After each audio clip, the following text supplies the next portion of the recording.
안녕하세요. 저는 60대 후반에 회사를 운영하고 있는 아줌마입니다. 저는 추위를 많이 타는 편이라 겨울 중에 겨울을 가장 안 좋아하는 편인데요. 제가 운영하는 화장품 회사 출장권 때문에 요즘은 왔다 갔다 할 일이 많아 몸이 피곤하네요. 그래도 차 안에서 비행기 안에서 듣는 이 사연 채널 덕분에 심심찮은 위로가 되고 있습니다. 혹시 여러분은 동창회에 나가시는 편인가요? 저는 지금으로부터 오래전 동창회에 나간 기억이 있습니다. 거기서 악연을 만나는 엄청난 일이 벌어졌죠.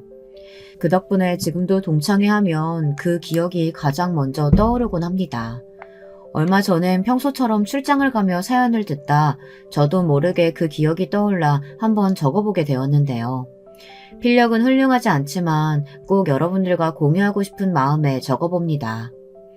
우선 저는 처음부터 사업을 운영하거나 그럴 생각은 없었고요.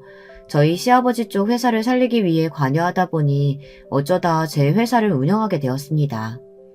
그 전엔 정말 숱한 고생을 많이 했죠. 여러분들 혹시 제 나이 동년배 분들이라면 아시겠지만 저희 때는 가난하고 다들 살림이 고단했잖아요. 저희 친정은 그 중에서도 유독 퍽퍽하고 힘든 시기를 어렵게 지나가고 있었습니다.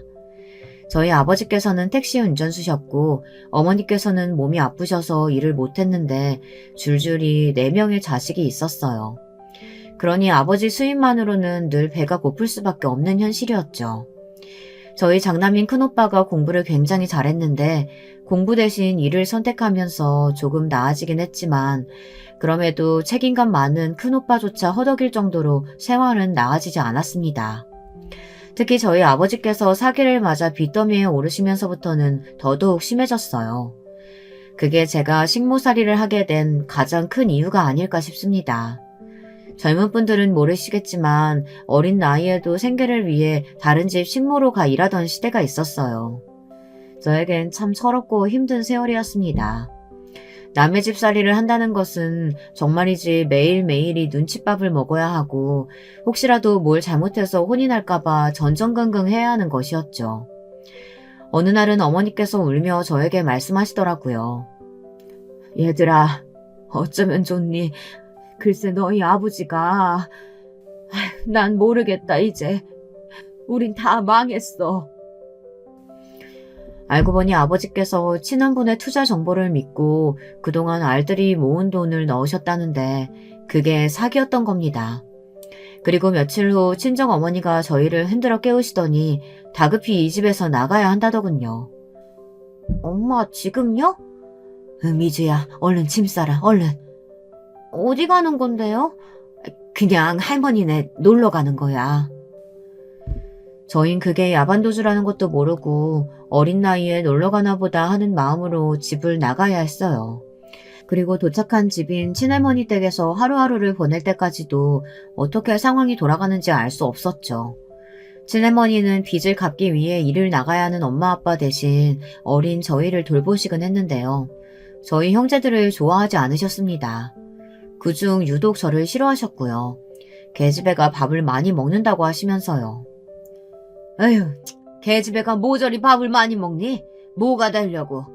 입이 이렇게나 많은데 네 남동생 양보할 생각은 않고 말이야. 아휴. 어린 나이에 쌀 씻고 바닥 청소하고 그렇게 눈치 보며 지내면서도 할머니는 밥을 많이 먹는 저를 굉장히 못마땅해 하셨습니다. 그러던 어느 날 할머니가 밤중 누군가와 속삭이는 소리를 듣게 되었죠. 제 미주는 어디 보내버려야 하는 거 아닌가 몰라. 어차피 남자도 아니고 시집가면 쓸모도 없을 텐데 이대로 있다간 나도 니들도 다 굶어 죽겠어. 얼른 보내버리자. 할머니가 말을 하는 대상이 엄마라는 건 그 다음에 짐작할 수 있었습니다. 친정어머니는 그래도 제 나이가 너무 어리다며 어딘가에 일을 하러 보내는 건 너무 가혹한 일이라고 말씀하셨죠. 어느 할머니는 계속해서 엄마를 설득하고 있었고 엄마 역시 점점 할머니 말에 수긍하고 있었습니다. 어린 저는 도대체 어떻게 된 영문인지 몰라 그저 벌벌 떨며 차디찬 이불 속에서 바싹 몸을 웅크리고 있었죠. 근데 그 다음 날 엄마가 저를 조용히 부르시더니 이러시더군요. 제가 너무나 듣고 싶지 않던 말이었습니다. 미주야, 너 거기 가면 배부르게 먹을 수 있어. 여기랑 다르게 따뜻하게 지낼 수도 있고. 그러니까 서울 가라, 어? 엄마, 나 가기 싫어. 식모살이 하기 싫어. 나 학교 가고 싶어. 꼭 가야 돼? 미주야, 엄마 부탁이야. 여기선 할머니도 엄마도 널 책임질 수가 없어. 저는 엄마의 다리를 붙들고 싫다고 계속해서 매달려봤지만 엄마는 결국 냉정하게 말씀하셨습니다. 제가 나가야 집이 살 수 있다면서요. 엄마의 그 말에 저는 더 뭐라 대꾸할 수가 없었습니다. 눈물이 그렁해서는 저를 어떻게든 보내시려는 엄마의 결의가 느껴졌기 때문입니다. 그렇게 전 어린 나이 서울의 어느 집으로 가게 되었고 그곳은 여관 사업을 하는 주인집이었어요. 그 집에 발을 들이자마자 저희 집과는 달리 굉장히 잘 사는 집이라는 게 한눈에 느껴졌어요. 처음엔 감탄이 흘러나왔죠. 그런데 주인집 아주머니는 제가 오자마자 차가운 눈길로 할 일을 안내해 줄 뿐 말도 잘 섞으려 하지 않았습니다. 거기서부터 약간 쎄한 감이 오기 시작했습니다. 예, 너 일 잘하는 거 맞지? 나는 소개받을 때 네가 행동도 빠릿빠릿하고 일도 잘한다고 해서 돈 주고 쓰기로 한 거야. 너 여기서 먹여주고 세워준 값 톡톡히 해야 한다. 사람은 다 제 값을 해야 하는 거야. 네. 기운 없이 고개를 떨구며 알겠다고 하는 제게 주인집 아줌마는 더 차가운 눈길을 보내며 그날 할 일을 지시했습니다. 일단 네 그 꼬질한 옷 벗고 깨끗이 씻은 다음에 새 옷으로 갈아입어라. 우리 집에서 그 거지 같은 행색은 절대 허락 못하니까. 다 끝나면 저녁밥 지어야 하니까 다른 신모 언니들한테 물어보면서 돕고. 알았니? 참고로 여기는 너만한 나이 우리 딸도 함께 살고 있으니까 거슬리게 행동하면 안 된다. 네, 알겠습니다. 친정엄마는 제게 그곳에 가면 따스하고 배부르게 있을 수 있다고 말했지만 실상은 전혀 달랐습니다. 우선 주인집에서 일하면서 저는 잠을 제대로 자본 적이 한 번도 없었습니다. 아주머니는 게으름을 피우는 것을 상당히 싫어하셨고 게으름 피우는 아이한텐 절대 밥을 주지 않겠다고 하셨어요. 그래서 아침잠이 많은 저는 한 번도 편하게 자본 적이 없었습니다. 실제로 제가 한번 늦잠을 자고 일어났을 때 주인집 아줌마는 바로 손을 들어 제 뺨을 날리셨어요. 이 망할 년이 어디서 군뱅이처럼 행동하고 있어? 식모로 들어왔으면 빠릿빠릿하게 움직여야지. 다시 쫓겨나고 싶어? 아마 저희 집이 그 주인집에서 조금만 가까웠어도 저는 어떻게든 도망을 나왔을 겁니다. 그런데 이미 집에서 너무 멀리 떨어진 곳에 와 있는 이상 저는 굶어 죽지 않기 위해 밥과 김치만이라도 먹게 해주는 것에 감사하며 지내야 했어요. 그 어린 나이 아침에 일어나 연탄불에 밥을 하고 졸린 눈을 비벼가며 다른 식모들과 함께 빨래비누로 옷을 하나하나 빨고 물에 찬 기운 때문에 손끝이 벌거졌는데도 혹여나 깨끗하게 안 빨면 날아올 뺨새가 무서워 한겨울에도 정말이지 이를 악물고 빨래를 했던 것 같아요. 정말 지금 생각하면 너무 혹독했습니다. 그 집주인 아줌마가 성격이 보통이 아니었습니다. 얼마나 깐깐하고 아랫사람들을 무시하는지. 식모라고 해봤자 다 저처럼 어린 아이들이 많았는데 한 명이라도 일을 제대로 못한다고 하면 가차없이 내쫓거나 물리적인 가학행위를 하곤 했습니다. 그 때문에 도망간 친구도 한 명 있었어요. 아직도 이름이 기억나는데요. 정순이라는 이름의 친구가 어느 날 심하게 감기가 걸려 그만 주인집 아저씨 생신상을 다 차리지 못하고 잠에 들어버린 겁니다. 그리고 집에 돌아와 그 사실을 알게 되신 주인집 아줌마가 노하셔서는 손에 잡히는 쇠집게를 들고 정순이를 구타하기 시작했어요. 살려주세요. 아줌마 제발 살려주세요. 이년이 어디서 지랄 떨고 있어? 너 같은 애들은 좀 맞아야 정신 차려. 너 똑바로 안 돼? 정순이는 살려달라고 계속해서 빌었지만 주인집 아줌마는 발로 정순이의 얼굴을 밟아가며 때렸습니다. 나중엔 제가 정순이가 죽을까봐 무서워 제발 그만하라고 주인 아줌마의 발을 잡고 빌기까지 했어요. 집안에서 소리가 커지자 이웃집 아줌마들이 하나 둘씩 나와보셨고 그제서야 아줌마는 구타를 멈추었지만 정순이는 그때의 충격이 너무 컸는지 그 주인집을 밤중에 뛰어나가 버렸습니다. 그리고 정순이가 도망가자 안타깝게도 피해는 집에 남아있는 저희에게로 돌아왔습니다. 니들 정순이 그년처럼 집 홀라당 나가버리면 내가 경찰서에 가서 바로 신고해버릴 거야. 그리고 어떻게든 찾아낼 거야. 찾아내서 아주 살가죽을 홀라당 다 벗겨버릴 거다. 정순이 인연도 내가 더 밟아줬어야 하는데 아주 한이네 한이야. 그때 주인집 아줌마의 말이 아직도 귓가에 선연합니다. 그만큼 너무나 무서웠거든요. 저는 속으로 정순이가 떠나 영영 돌아오지 않기를 바라면서도 내심 앞으로 주인집 아줌마가 얼마나 더 무섭게 변할까 두려웠습니다. 그리고 한 가지 더 여기서 빼놓을 수 없는 인물이 있었는데요. 오늘 사연의 주인공이기도 합니다. 제가 통쾌한 복수를 선물해준 인물이거든요. 당시 제가 두려워했던 건 주인집 아줌마뿐만이 아니었어요. 바로 이 주인집의 실세이자 주인집 아줌마가 끔찍하게 사랑하는 외동딸 숙자가 있었습니다. 원래 주인집 아줌마는 아들과 딸을 골고루 낳을 계획이었다고 했지만 숙자 이후론 더 자식이 들어서지 않아 얻게 된 유일한 외동딸이었어요. 그랬으니 얼마나 많은 사랑을 받으며 자랐겠어요. 부잣집에서 태어난 숙자는 매일매일 좋은 옷을 입고 좋은 걸 먹으며 학교에 다녔고 저와는 완전히 다른 삶을 살고 있었습니다. 저는 실제로 숙자에게 아가씨라고 부르곤 했고요. 주인집 아줌마가 숙자에게만큼은 아가씨라고 부르게 시켰거든요. 그런데 숙자라는 이 여자아이는 정말 보통 내기가 아니었습니다. 주인집 아주머니의 판박이었고 가끔은 아줌마보다 더 영악하고 모질게 사람을 괴롭혀댔어요. 앞전에 정순이가 쇠집게로 맞고 도망갔다고 했잖아요.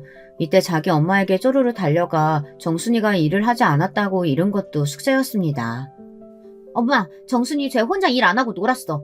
우리 아빠 생신상 안 차렸다니까? 엄마가 가서 혼내줘. 주인집 아줌마는 그 말에 열이 확 올라 정순이를 쥐잡듯 잡은 것이었어요. 숙자는 그렇게 주인집 아줌마의 또 다른 눈이 되어 저희들을 감시하고 다녔습니다. 저희가 조금이라도 실수 없도록 말입니다. 그 와중에 숙자는 저를 특히 예의주시하고 있었는데요.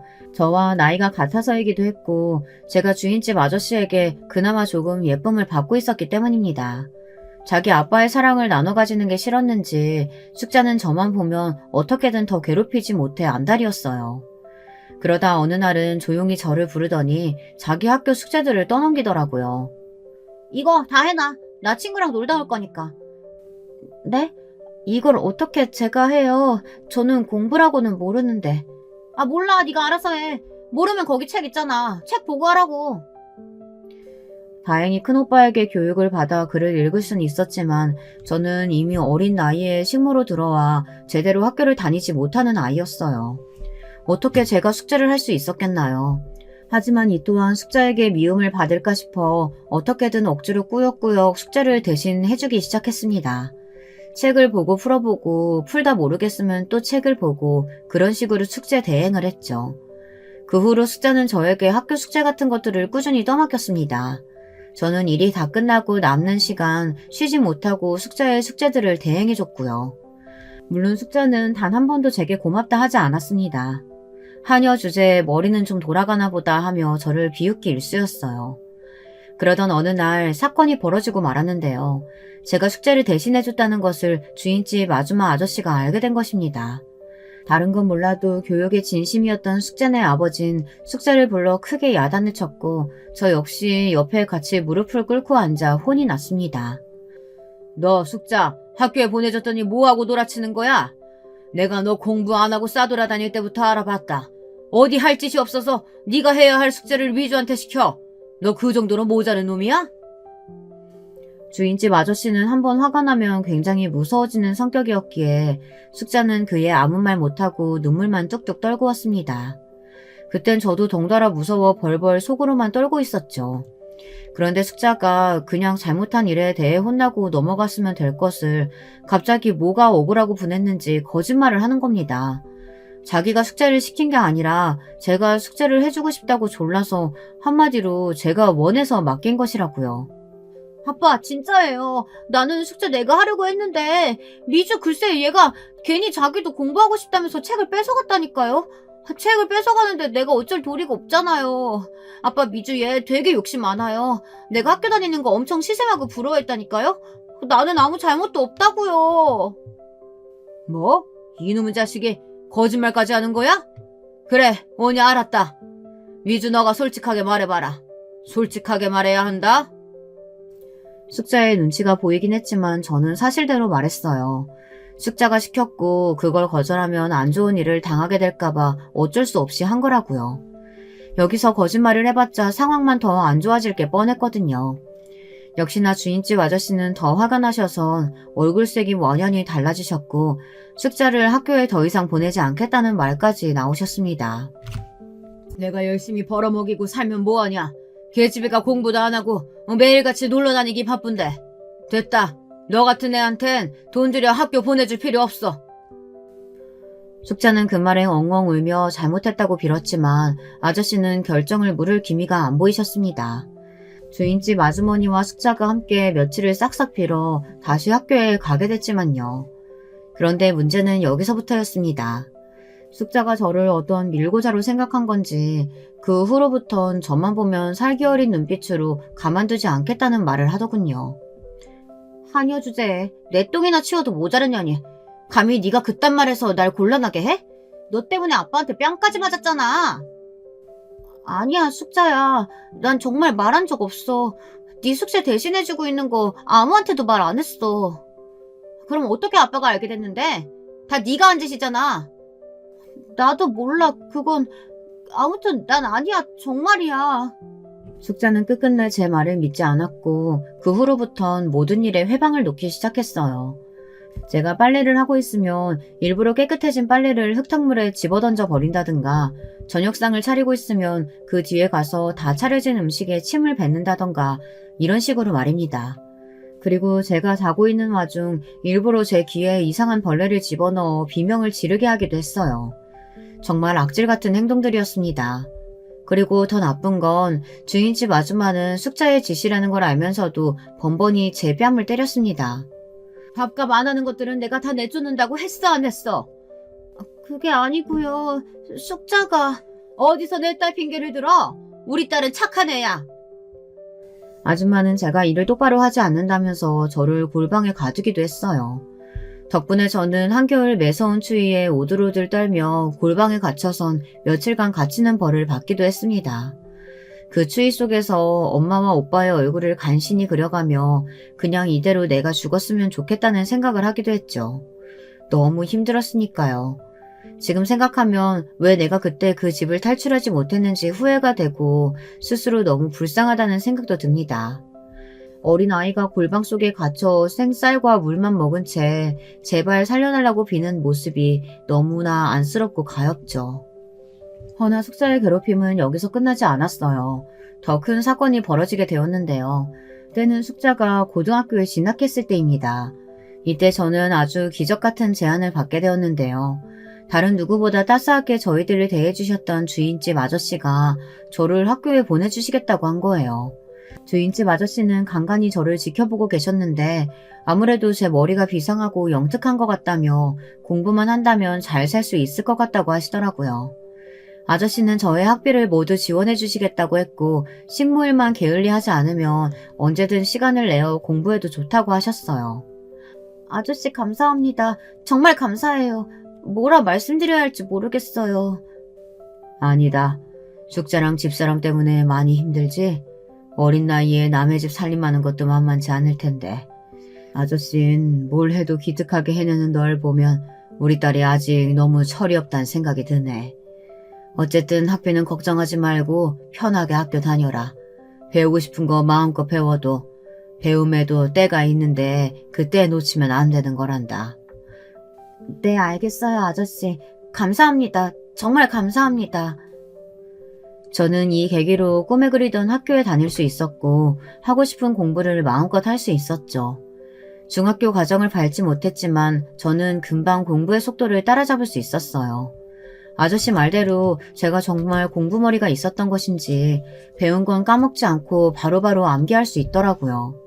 어느새 제 석차는 놀랍게도 상위권으로 가게 되었고 이에 학교 선생님들 모두 대단하다며 저를 눈여겨보시게 되었습니다. 저 또한 놀랐어요. 제가 이런 성과를 낼 수 있는 사람인지 처음 알았으니까요. 밥 짓고 빨래하는 거 말고는 그 어떤 것도 해낼 수 없는 사람이라고 저 스스로도 그렇게 생각했는데 시험을 거듭하면 할수록 점차 바뀌는 석차 숫자에 모두가 놀랐습니다. 주인집 아줌마는 역시나 질투를 하셨고 왜 저를 굳이 학교에 보내냐며 주인집 아저씨를 타박하셨죠. 자기 딸 숙자가 저에 비해 한창 뒤떨어져 있으니 불안했나 봅니다. 공부 잘한다는 선생까지 데려와 별수를 다 써보는 것 같았지만 저는 계속해서 상승세였고 이 상승세를 꺾을 수 있는 건 아무도 없었어요. 내가 널 학교에 보내길 잘한 것 같구나. 장하다 미주야. 그리고 이를 진심으로 축하해주는 건 주인집 아저씨뿐이었습니다. 저는 아저씨의 은혜에 보답하기 위해서라도 더 열심히 해야 한다고 생각했습니다. 혹여라도 제가 꽤 괜찮은 사람이 된다면 학비를 꼭 갚아드리고 싶었거든요. 대학은 설사 가지 못하더라도 무언가 제게 다른 길이 있을 수도 있다는 생각을 아마 전 그때 처음 해보았던 것 같습니다. 그래, 위주야. 네가 원한다면 뭐든 할 수 있어. 사람이 머리만 똑똑하면 개천에서 용이 나는 법이거든. 너도 그 용이 될 수 있다. 나도 우리 집이 너무 가난해서 내가 어떻게든 아등바등 집안 살리려고 발버둥치다 여기까지 온 거야. 너라고 안 될 게 있겠니? 네, 아저씨. 저 정말 열심히 할게요. 그의 아저씨는 제 꿈을 응원해 주셨고 아줌마 몰래 혹여나 대학에 가고 싶거든 자신이 학비를 주겠다는 말까지 하셨습니다. 너무 기적 같은 일이었죠. 한편 이 시기에 끔찍한 사건이 벌어지고 말았는데요. 제가 말했던 그 대형 사건이요. 저는 이 사건을 계기로 얼굴에 커다란 흉터가 생겼고 성형외과에서 시술을 받기 전까진 평생 이 흉터를 안고 살아가야 했습니다. 어느 날 숙자가 갑자기 소리를 지르며 저를 깨우는 겁니다. 오밤중이라 사위가 조용했는데 숙자의 목소리만 쩌렁쩌렁 울리더군요. 숙자는 다짜고짜 제게 자기 엄마의 다이아 반지를 가져갔느냐고 난리를 치더군요. 할머니의 유품이자 엄마에게 가장 소중한 물건인데 이게 없어졌다면서 말입니다. 나는 몰라. 숙자야, 왜 나한테 그러는 거야? 난 그게 어디 있는지도 몰랐어. 거짓말하고 있네. 엄마, 얘 지금 거짓말하는 거야. 내가 다 봤어. 전에 네가 우리 엄마 다이아 반지 손가락에 껴보고 그랬잖아. 내가 모를 줄 알아? 네가 그거 탐내고 있는 거? 정말이야? 숙자 네가 봤어? 얘, 너 내 반지 가져갔니? 가져갔으면 토론해놔. 얼른! 게다가 주인집 아줌마는 이미 뒤집어져 있었습니다. 이성을 모두 잃은 사람처럼 자기 엄마를 추억할 수 있는 유일한 물건이라며 당장 도로 내놓으라고 난리를 치더군요. 제가 아무리 아니라고 해도 소용이 없었어요. 주인집 아저씨가 나중에 깨서는 무슨 일이냐고 하자 숙자와 주인집 아줌마는 이미 저를 도둑으로 가리키고 있었습니다. 제가 놀라서 아니라고 더듬더듬 변명을 하자 아저씨는 저를 믿어주시는 눈치였지만 제 물건들을 모두 뒤집어 봐야 한다는 주인집 아줌마 말에는 동의를 하셨죠. 그래, 알겠다, 미주야. 저기 우린 네가 안 가져갔다고 생각한다. 근데 저 애엄마가 하도 그러니까 일단 그럼 저기 네 방을 한번 보마. 괜찮지? 당신도 미주 방에서 아무것도 나오지 않으면 사과해야 돼. 그깟 반지가 뭐라고 이런 호들갑을 떠는 거야? 아휴. 저는 떳떳했기에 다 뒤져보라고 절대 없다고 호언당잠을 했답니다. 그게 패착이고 실수라는 것도 예상하지 못하고요. 잠시 후 숙자가 제 서랍장 쪽을 열더니 하는 소리와 함께 제 엄마를 부르더라고요. 서랍장엔 제가 평소 쓰는 일기장 말고는 아무것도 없었어요. 일기장이라고 해봤자 사실 굴러다니는 페이지들을 몇 개 주워 적은 것이었고요. 이상했습니다. 엄마, 이 일기장 안에 껴있었어, 반지가. 숙자는 호들갑을 떨며 일기장 안에서 떨어지는 다이아 반지를 들어보였어요. 순간 저는 너무 놀라 픽 주저앉을 뻔했고 곧바로 주인집 아줌마를 보았죠. 주인집 아줌마는 그것을 보다 제게로 시선을 돌리더니 손을 들어 제 뺨을 날려버렸습니다. 너무 세게 맞은 탓에 전 거의 바닥에 닿을 듯 몸이 휘청였고 급기야 쓰러져 버렸어요. 그 이후 주인집 아줌마는 예전 정순이에게 그랬던 것처럼 제게도 똑같이 발길질을 하셨고 더 심한 욕설을 해댔습니다. 그리고 주인집 딸인 숙자가 옆에서 열심히 그걸 거들었고요. 어디 걔가 주인을 물어? 먹여주고 재워주고 월급까지 줬더니 너는 은혜를 이런 식으로 갚냐? 어디 내 물건을 훔쳐가? 이게 내게 어떤 반지인 줄 알고. 그러니까 엄마, 은혜도 모르는 걔는 함부로 거두는 거 아닌데. 우리가 실수했지 뭐. 얼른 쟤 짐 싸서 내보내자. 저런 건 두들겨 팰 가치도 없어.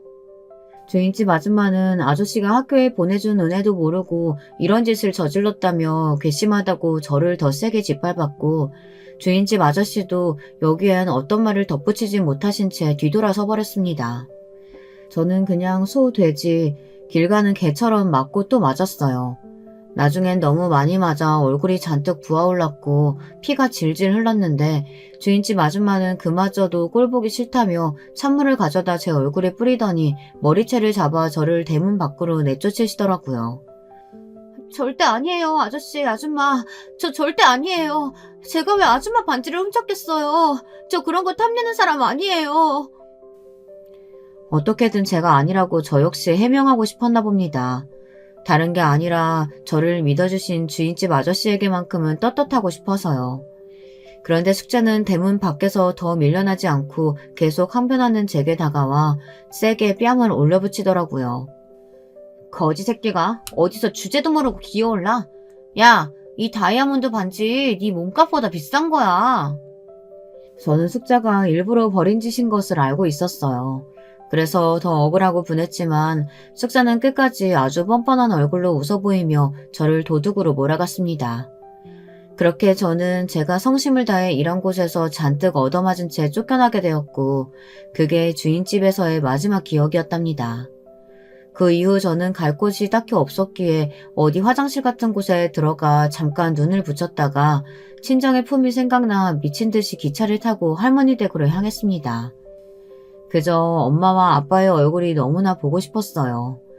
과연 엄마와 아빠가 나를 반겨주실까 두려움은 있었지만 막상 할머니 댁에 도착하고 나선 눈에 뵈는 거 없이 엄마와 아빠를 부르며 뛰쳐들어갔죠. 저희 엄마는 완전히 망가진 상태의 저를 보시곤 거의 기겁하셨어요. 제 얼굴과 얼굴의 자리한 큰 상처, 그리고 멍이 잔뜩 들어있는 몹쓸 몸 상태에 너무 놀라신 거죠. 친정엄마는 저를 붙들고 한참을 우시며 모든 게 자기 죄라고 한탄하셨습니다. 괜찮아 엄마, 울지 마. 미안하다 우리 딸, 엄마가 너무 미안해. 친정엄마와 아버지 모두 저에게 죄스러워하셨습니다.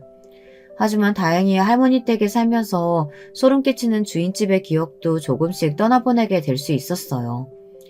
그럼에도 저는 한 가지 가슴속에 이루지 못한 꿈 내지 열망이 있었는데요. 그건 바로 학업에 대한 열망이었습니다. 고등학교는 비록 다 마치지 못했지만 공부를 잘했던 가닥이 있었기에 저는 엄마에게 검정고시를 보고 대학에 가고 싶다고 했고 대학 학비는 제가 벌어 다니겠다고 말했답니다. 그래, 우리 딸이 하고 싶다는데 엄마가 허락 못 해줄 거 있니? 엄마도 열심히 일해서 우리 딸 학비 못 해줄게. 너무 감사하게도 친정엄마는 제가 식모살이하며 얻은 얼굴의 상처가 가슴이 아팠는지 공장에 들어가 일을 하셔서라도 학비를 도와주시겠다고 했어요.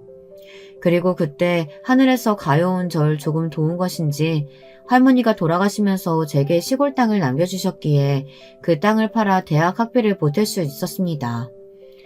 그렇게 저는 두 번째 인생을 살게 되었습니다. 저는 대학에 들어간 직후를 제 두 번째 인생이라고 이야기하고 다니는데요. 왜냐하면 대학에 들어가서 남편도 만났고 이후엔 결혼도 했기 때문이랍니다. 남편은 저와는 달리 부유한 집에서 태어나 여유롭게 공부한 사람이었는데요. 비록 저와 살아온 환경은 달랐지만 공유하는 가치관이나 성격은 잘 맞았어요. 제 얼굴에 흉터도 신경 쓰지 않았습니다. 그래서 대학 내내 만남을 가져오다 결혼을 하게 되었죠. 걱정했지만 시부모님도 무난하신 성격이었고 저희 친정이 못 사는 걸 아시면서도 저를 맏며느리로 반겨주셨습니다. 남편은 참고로 동생 둘을 둔 장남이었는데요. 도련님들이 아직 다들 어려 저와 남편이 도련님 용돈도 주고 어느 정도 보살펴주며 함께 지내게 되었어요. 시댁에 합가해 지내는 삶이라 하면 불편하기도 하고 시부모님 모시느라 조금 힘들기도 하지만 그럼에도 불구하고 저는 워낙에 힘든 생활을 했었기에 그저 가정이 주는 따스함과 그 든든한 울타리가 참으로 좋았던 것 같습니다. 집에서 아기 키우고 도련님들 챙겨드리고 나중에 시부모님 조금 아프셨을 땐 보살펴드리는 것도 그리 아주 힘들지만은 않았어요. 제가 해야 할 일이라고 생각했고 시부모님도 남편도 모두 저에게 고마워했기에 버틸 수 있었습니다. 그러다 시아버지가 운영하시는 회사에 약간 문제가 생기면서 시댁의 가세가 급격히 기울었는데요. 이 역시 저희 친정 아빠가 겪은 상황과 크게 다르지 않아 더 마음이 아팠습니다. 시아버지는 당시 화장품 관련 사업을 하고 계셨는데 친한 지인분에게 사기를 맞아 상당수의 돈을 잃으신 상태였어요. 말씀을 들어보니 고향에서 동고동락한 중마고우라고 하더라고요. 시아버지도 배신감에 정신이 말이 아니었고 그 여파 때문인지 기억력도 전과 같지 않게 오락가락 하시더라고요. 그런 모습을 지켜보고 있자니 저는 이 가정의 한가운데에서 내가 이제부터 무엇을 해야 할지 어딜 보아야 할지 고민되고 걱정도 되었습니다. 그러다 시아버지가 완전히 병환으로 알아눕게 되시면서 갑자기 어머님이 저를 시댁으로 부르시더군요. 그때 어머님이 하신 말씀은 당시로선 상당히 충격적이었습니다. 애기야, 네 아버님이 하던 사업 말이다. 네가 물려받는 게 어떻겠니? 네? 아니 남편도 아니고 제가요? 그래. 내 아들 내가 키워 잘 알지만 저놈은 사업할 배짱은 없는 녀석이야. 사업 머리도 그렇고. 왜 옛말에 사업할 사람은 따로 있다고 하지 않니? 나는 그게 왜인지 너 같구나. 네가 옛날부터 네 시아버지한테 이것저것 사업적으로 조언해줬던 것들이 다 좋은 방향으로 먹히지 않았니? 이는 이제 일어날 기미가 보이지 않으니 나도 선택을 해야 돼. 나는 네가 우리 집 가업을 이끌어줬으면 좋겠다. 하지만 어머님, 저는 집에서 살림만 했던 여자고 제가 아버님께 드렸던 조언은 정말 작은 것들이라 가업을 이어간다는 게 조금 부담스러워요. 차라리 도련님이 하시면 몰라도요. 아이고, 네 도련님이나 네 남편이나 다 똑같아. 내 배에서 나온 놈들인데 내가 모를까. 그러지 말고 네 감을 믿고 한번 해보는 게 어떻겠어? 거기에 시어머니는 시아버지께서도 후계자로 저를 점 찍어놓고 계셨다고 덧붙이셨습니다. 저는 얼떨떨했죠. 아무리 그래도 제가 갑자기 사업이라니 뛰어든다 해도 잘 해낼지 미지수였어요. 한 번도 해본 적이 없었으니까요. 그래서 일단 남편한테 일을 털어놓고 상의를 해보았는데요. 기분 나빠할 줄 알았던 남편은 의외의 반응을 보였습니다. 엄마가 그런 말씀을 하셨어? 그래, 나도 아버지가 당신을 점 찍어두고 있는 줄 알았어. 내심 속으로는 알고 있었는데 당신 부담스러워할까봐 말은 안 했지. 그래, 나는 찬성이야. 당신이 한다면 잘할 수 있을 거라고 생각해. 나도 열심히 옆에서 서포트 해줄게. 한번 해보자. 남편까지 찬성을 하고 도련님들도 적극적으로 제가 이끌어가야 한다고 하니 그야말로 얼떨떨했지만 이상하게 든든한 느낌도 들고 이렇게 나를 믿어주는데 한번 해볼까 하는 생각도 들었습니다. 저 혼자 하는 거면 당연히 두렵고 무섭겠지만 뒤에서 남편과 도련님들이 열심히 도와준다고 하니 해볼 만하다는 생각이 들었어요. 그래서 일단 아버님의 사업을 제가 물려받기로 하고 몇 년간 사업을 되살리기 위해 열심히 했습니다. 먼저 아버님의 오랜 지인분들을 제가 직접 찾아가 무릎을 꿇고 도움을 요청드렸어요. 무례한 부탁일 수 있지만 저희가 정말 어려워서 이렇게 신뢰를 무릅쓰고 찾아왔어요. 저희 아버님이 아프시면서 며느리인 제가 가업을 이어받게 되었어요. 여기 있는 분들 모두 아버님과 절친한 분들이라고 들었습니다. 제발 이번 한 번만 도와주신다면 이 은혜 잊지 않고 꼭 보답하겠습니다. 아버님이 워낙에 인품이 훌륭하셨던 분이고 지인분들이 힘들 때 선뜻 도움을 먼저 주셨던 분이라 다행히 그분들이 적극적으로 나서주신 덕에 사업은 조금씩 빛을 보이기 시작했어요.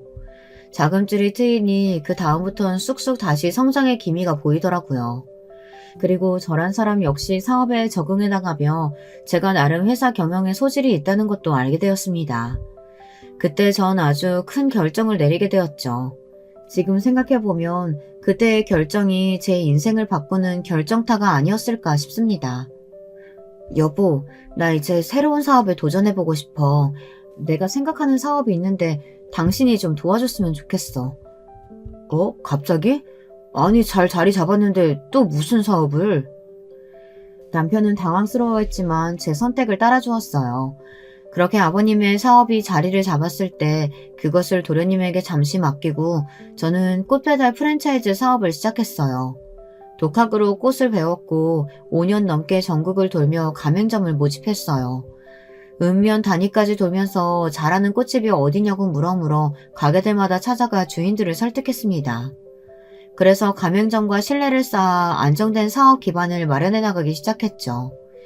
남편과 함께 상품들을 꾸준히 개발하는 것도 소홀히 하지 않았어요. 다양한 아이디어 상품들을 개발해 나가면서 천천히 사업이 잘 되어가고 있다는 느낌을 받았죠. 그리고 드디어 사업이 어느 정도 정점을 찍었을 때 마음 깊은 곳에서부터 벅참이 차올랐습니다. 시댁으로부터 남편으로부터 정말 뜻깊은 축하의 박수도 받을 수 있었어요. 여보, 생각해보면 다 당신 덕분이야. 당신이 애써준 덕분에 우리 어머니도 내 동생들도 모두 편하게 살 수 있었어. 당신이 수고해주지 않았다면 솔직히 우리 다 길바닥에 앉았을 수도 있는데 정말 고마워 여보. 내가 당신 만난 건 정말 천운이다 천운.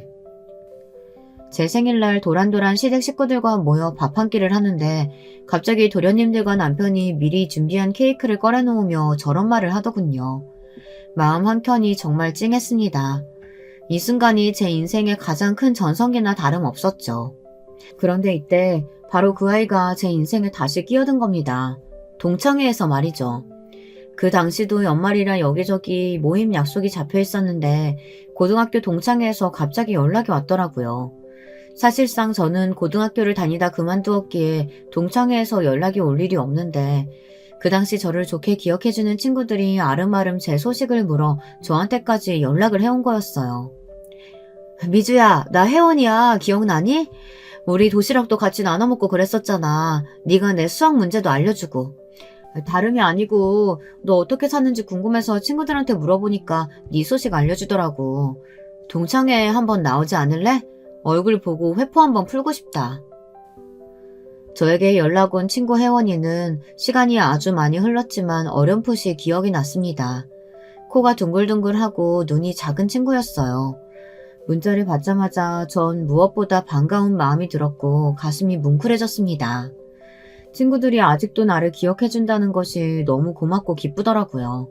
그래서 알겠다고 곧바로 수락하고 동창회에 갈 날을 기다렸습니다. 그리고 속으로 혹시 마주치게 될 숙자에 대해서도 염두에 두었어요. 만약 마주친다면 어떻게 변해있을지 어떤 얼굴일지 무척 궁금했죠. 저는 이날 남편과 함께 가고 싶었지만 남편이 바빠서 참석하지 못했고 저 혼자 가게 되었는데요. 설레는 마음으로 기사에 차를 타고 동창회 장소에 도착한 순간 나이를 아주 많이 먹은 옛 친구들 얼굴이 하나둘 눈에 들어오더라고요. 신기하게도 주름이 자글자글한 얼굴 속에 제가 기억하는 앳된 얼굴들이 남아있었습니다. 야 혜원아, 나 미주야. 연락줘서 고마워. 그나저나 너무 반갑다. 이렇게 연락된 게 어디야? 주기 전에 볼 수 있어서 너무 다행이다. 처음엔 어색했지만 이야기를 하다 보니 어색함은 사라지고 차츰 옛날 시절 그 수줍고 풋풋하던 고등학교 시절의 사람들이 되어가고 있었습니다. 다들 모두 그 시절을 어제 일처럼 기억하고 있었고 그것에 대한 감회가 참 남달랐어요. 어느새 다들 약간 술이 올라 막 웃고 떠들고 있는데 세월이 흘러도 변하지 않는 우정에 대해서 다시금 생각하게 되더라고요.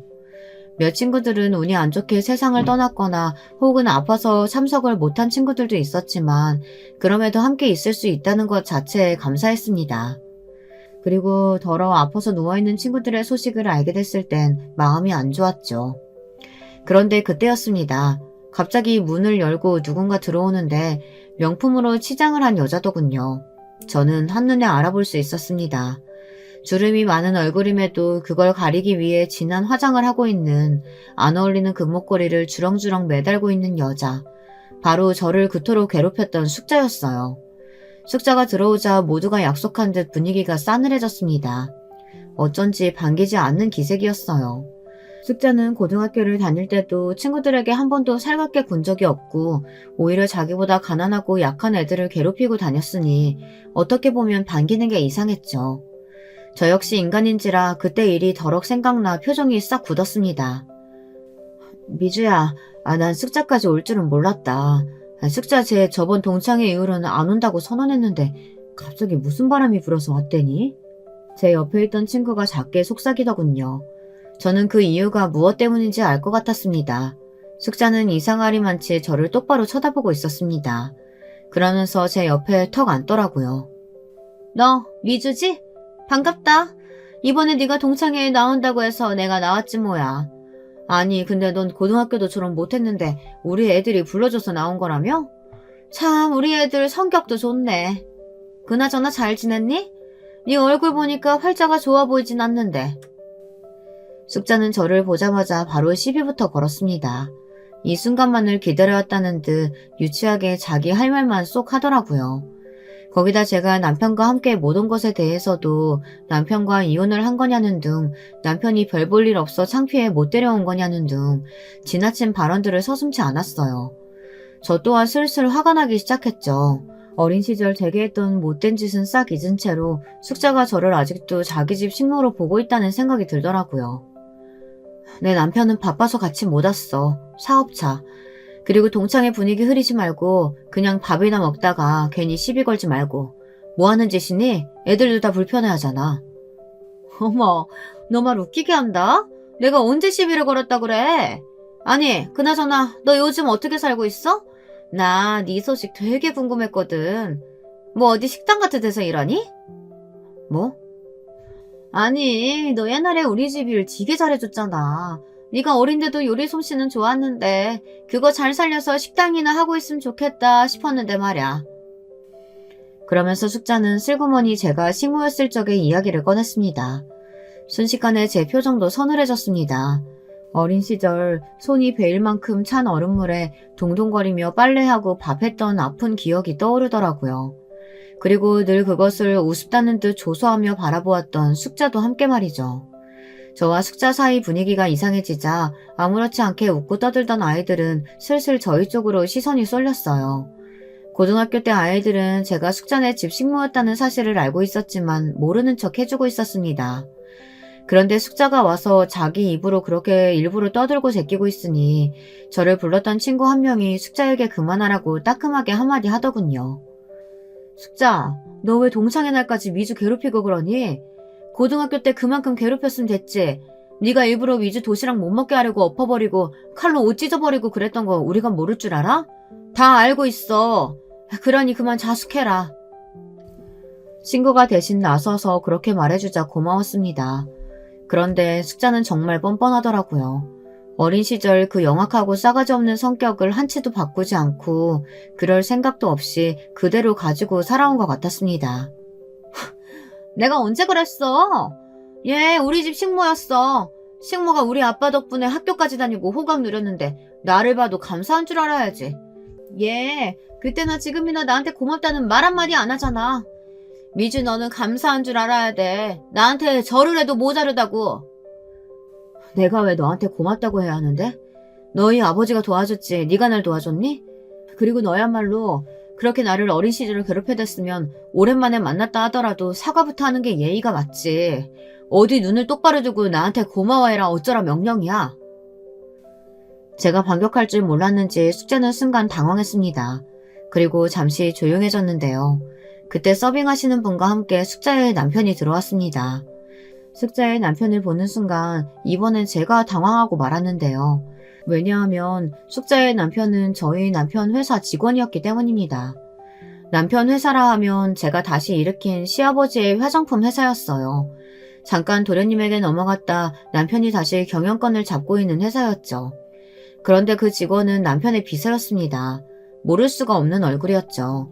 숙자의 남편도 곧바로 제 얼굴을 알아보고 화들짝 놀란 기색이었지만 제가 아무 말 하고 있지 않자 일단 눈치껏 인사를 하곤 앉더라고요.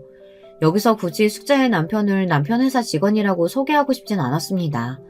그렇게 한다면 순자를 톡톡히 망신 줄 수 있겠지만 똑같이 저급하게 굴고 싶지 않더라고요. 다만 이미 숙자 때문에 기분이 한 차례 망친 마당에 더 앉아있고 싶지 않아 가려고 했습니다. 친구들도 받겠다 숙자로 인해 아픈 기억을 들쑤시고 싶지 않았어요. 그런데 그때였습니다.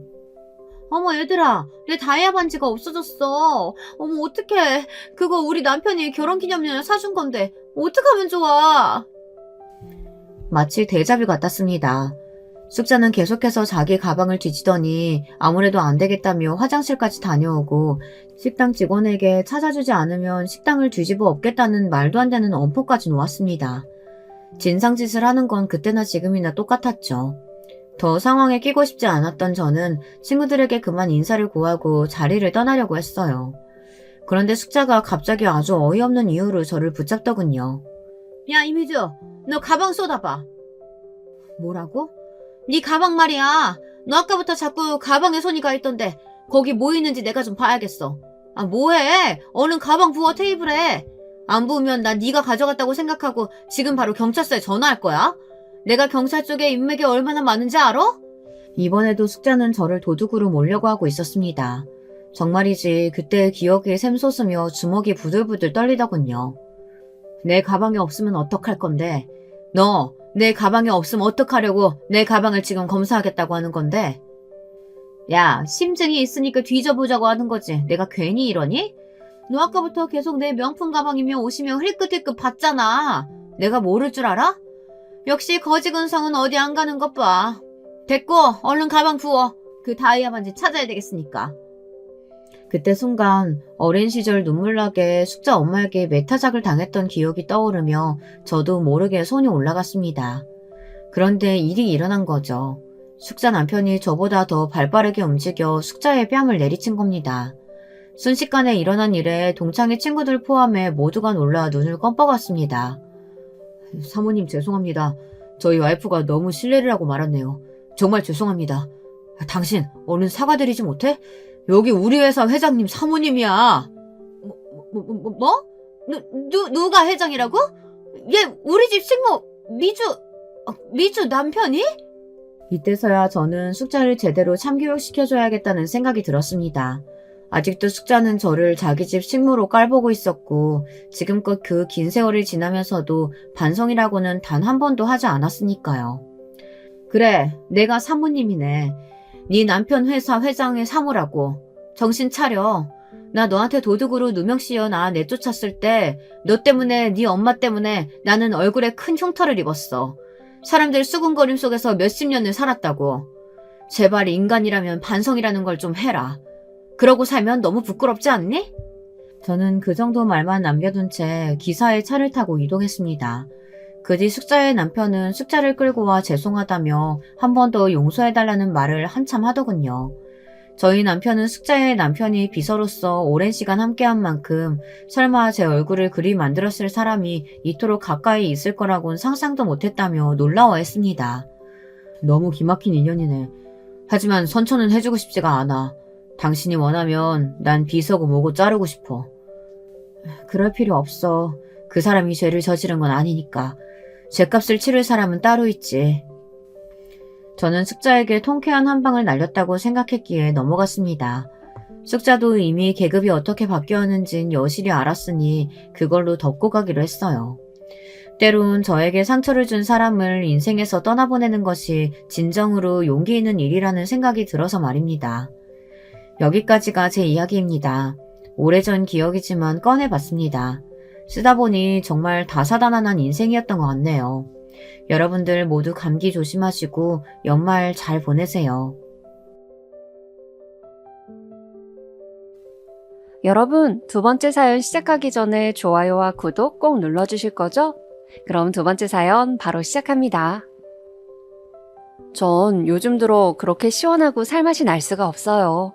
이렇게 된 건 최근이고 이런 시점으로 오기까지는 아주 많은 일들이 있었답니다. 살다 보니 이제 지인들한테 결혼에 대해 그냥 무조건 해보라는 말은 이제 할 수가 없을 것 같아요. 저희 남편을 비롯해서 우리 시부와 시모 같은 케이스들을 보면 말이에요. 할 말이 아주 많지만 일단 한번 정리해보는 마음으로 처음으로 거슬러 올라가 볼게요. 저와 남편은 연애 결혼을 했는데 2년 정도 만났어요. 얼마 나이 차이도 많지 않았지만 그래도 장남인 이 사람은 꽤 오빠 대접을 받고 싶어 했어요. 저도 그에 맞춰서 잘해주었고 이 무렵 돼야 양가에서도 반응이 나쁘지 않았기 때문에 결혼까지도 무사히 흘러가게 되었답니다. 그런데 한 가지 문제는 시댁은 잘 살지도 못 살지도 않는 형편이었거든요. 큰아들이 장가 간다고 평소 갖고 계시던 작은 빌라를 주셨는데 20평대라서 그리 조건이 좋은 것은 아니었어요. 그런데 그걸로 엄청 생색내시더라고요. 특히 아버님이 말이에요. 우리 준영이한테 시집 오려면 이것저것 준비는 잘했어야지. 그냥 몸만 딸랑 오는 게 어디 있냐? 네 집에서는 여기 와보고 놀라워하지도 않아? 어? 사돈한테 넙죽 엎드려서 고맙다고, 딸 자식 걷어줘서 이런 데 살게 해줘서 고맙다고, 왜 그런 인사도 없어? 이런 말을 정말 낯 한 번 바꾸지 않고 쉽게 하시는 분이에요. 아니, 왜 우리 엄마 아빠가 그런 허름한 빌라에 와서는 주변을 쓱 둘러보고 감탄한 다음 시부모님한테 고맙다고 인사를 해야 되는 거예요? 아버님이야 우리 본가에 와볼 일이 없었겠지만 아빠는 60대가 넘어서도 제2의 직업을 갖고 열심히 일하시고 나름 재테크도 잘하신 편이에요. 저도 당시 몇 억 안 되는 집이랑 결혼하면서 제 돈 1억 갖고 왔다고요. 엄청 기우는 결혼도 아닌데 저렇게 말씀을 하시더군요. 처음엔 저도 아버님이랑 나쁘게 지내고 싶진 않아서 참았어요. 그냥 다녀가시기만 하고 저희들끼리 잘 살라고만 하셨어요. 다른 말씀은 안 하시던데요? 근데 묘하게 제 말투가 기분이 나쁘셨나 봐요. 이 순간에는 별말 안 하고 그냥 계시길래 그런가 보다 했거든요. 나중에 집에 와서 저희 남편한테 전화해서는 막 소리를 지르시는 거예요. 이때부터 본격적인 시댁 갑질이 시작된 거예요. 야, 준영아, 걔는 말투가 왜 그러냐? 입도 삐뚤어져가지고 얼굴도 못 났으면 말이라도 이쁘게 해야지. 기집애가 어디서 말을 그렇게 못돼 처먹게 하는 거냐고. 어른이 이렇다면 이런 줄 알지. 거기서 꼬박꼬박 받아치는 거 봐라. 아주 지집에서 오냐오냐 하고 키웠나 봐. 저딴 기집애들은 자라면서 등짝 깨나 맞아가며 키워야 버릇이 제대로 들지. 너 쟤 제대로 손봐라. 알았어? 와, 살다 이런 모욕적인 소리는 진짜 처음 들어봤어요. 학교 다닐 때 흔히 보던 독사같이 생긴 대머리 학생 주임이 그대로 시간이 지나 자기 며느리를 보면 저런 식으로 말하는 걸까요? 너무 상스러운 데다가 도대체 화날 포인트가 어디 있는지도 모르겠는 말들만 늘어놓으시는 거예요. 그런데 우리 아버님은 그뿐이 아니에요.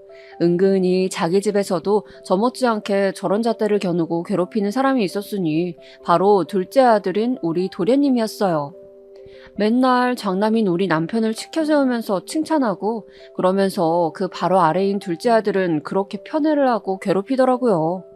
우리 준영이가 최고지. 얘가 어릴 때부터 상장을 얼마나 많이 받아왔는지 몰라.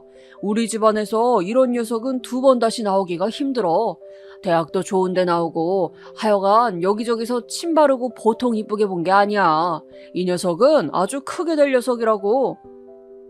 이런 모습을 보면 대체 뭐 자식들이 몇 명이나 된다고 그중에서 저렇게 한 명만 꼬집어서 편애를 하시는지 모르겠더라고요. 도련님은 장가를 안 갔는데 가족 모임이 있을 때 빼고는 웬만해서 이런 모임들에 잘 안 나오더라고요.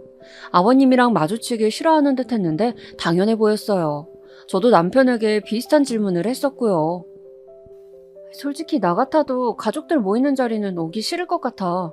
아버님 진짜 너무 대놓고 비교하시는 거 아니야? 당신이 큰아들이고 이쁘긴 하겠지만 그렇다고 둘째 아들은 남의 집 자식도 아니고 이게 뭐야. 전에는 보는 내가 다 무안하고 민망하더라니까. 이 부분은 남편도 약간은 불편했던 모양인데 아니나 다를까 형제간에도 사이가 안 좋더라고요. 나중에 더 겪어보니 도련님도 썩 좋은 성격은 아니었지만 하여간 형제간 이렇게 경쟁하게 만들고 사이를 갈라놓는 걸 보니 자식들이 노력한다고 해봤자 부모님이 산통 다 깨버리면 아무 소용없는 것 같아요. 아버님이 또 얼마나 속을 긁으셨던지 안 그래도 불만이 많은 도련님이 갑자기 독립선언을 한 거예요. 어머, 도련님이 왜? 갑자기? 내 생각엔 절대 갑자기 그러신 게 아닌 것 같은데? 아버님이 또 뭐라고 하신 거 아니야? 아이 참, 나도 모르겠어. 준철이 녀석도 참 잘 지내다가 왜 저러는 거야? 남편은 뭔가 대수롭지 않은 반항 정도로 생각한 것 같은데 정말로 도련님은 집을 알아보고 계시더군요. 이걸 갖고 또 어머니는 우리한테 전화해서 뭐라 하시는데 듣던 중 저는 엄청 황당한 소리를 듣게 되었어요. 제가 왜요, 어머니? 아버님이랑 도련님이랑 싸우신 거 아니에요? 이걸 왜 저한테 해결하라고 하시는 건지 이해가 안 가는데요? 어머니는 제 말을 듣지도 않고 다 자르시더니 대충대충 말씀하시더라고요. 아니, 누가 뭐랬니? 너 보고 뭘 다 해결하라는 게 아니야. 일단 그래도 준영이는 이렇게 너랑 결혼이라도 했잖아. 준철이 녀석도 얼른 장가를 보내서 독립시키는 게 우리 속 편하니까 너한테 이렇게 말하는 거야. 네 주변에 괜찮은 아가씨들 있으면 소개 좀 시켜줘라. 어? 원래 집안에 며느리가 잘 들어와야 한다고 했어. 네가 이 집 큰 며느리로 왔으면 할 몫을 해야지. 옛말에는 며느리들이 집도 일으킨다고 하더라. 내가 뭐 너한테 많은 걸 바라디? 그냥 네 동석감 하나 데려오라는 거잖아. 들으면 들을수록 코웃음만 나는데 일단은 참았어요. 진짜 가만히 있었더니 사람을 무슨 가만히로 보는 것도 아니고 이게 대체 뭐 하는 거래요?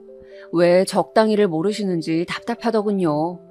일단 전 모른 척했지만 진짜 하루가 멀다 하고 자꾸 전화해서 우는 소리를 하시는 거예요. 아직도 네 동석감 안 알아봤어? 준철이가 하루가 멀다 하고 짜증만 내고 우리 전화는 받지도 않는다. 네가 좀 달래봐라. 어? 이쯤 되니까 저도 좀 화가 나더라고요. 어머니, 이걸 왜 제가 중재해야 하는 건지 모르겠어요. 제가 소개를 안 시켜드려서 도련님이 집을 나가신 건가요? 그렇다 치면 도련님도 너무 이상한 거잖아요. 왜 이게 제 책임이 된 거예요, 어머니?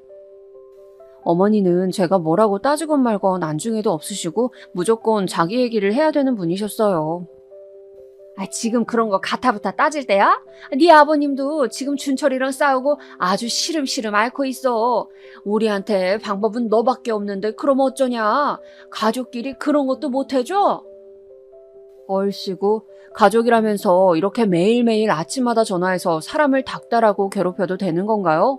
듣다 너무 어이가 없었지만 일단은 좀 참아보기로 했어요. 당시 저도 임신 준비하느라 예민했었고 더 이상 고민거리를 늘리고 싶진 않았거든요. 그런데 솔직히 저도 우리 시댁 답이 안 나오는데 여기 둘째 며느리 자리를 누구한테 주겠어요? 아무리 머리를 굴려봐도 생각나는 사람이 없더라고요. 결국 저한테 넘어온 공을 남편에게 넘기기로 했답니다. 당신이 좀 알아봐. 회사에 여직원이나 누구 없어? 내 주변 애들은 지금 다 만나는 애가 있거나 연애할 생각이 없대. 맨날 어머니 저렇게 전화 걸어오시는데 내가 진짜 너무 스트레스야. 왜 당신은 안 알아봐? 당신은 형이잖아. 누가 봐도 틀림없는 말을 했는데 제 말투가 마음에 안 든다며 남편은 이상한 데에서 짜증을 내는 거예요. 너 왜 그렇게 말꼬리를 잡아? 우리 엄마가 뭐 널 잡으려고 그런 얘기를 한 마냥 기분 나쁘게 말하냐? 엄마야, 네가 이 집에서 엄마 외에 유일한 여자고 너를 편하게 생각하니까 의논하는 거지.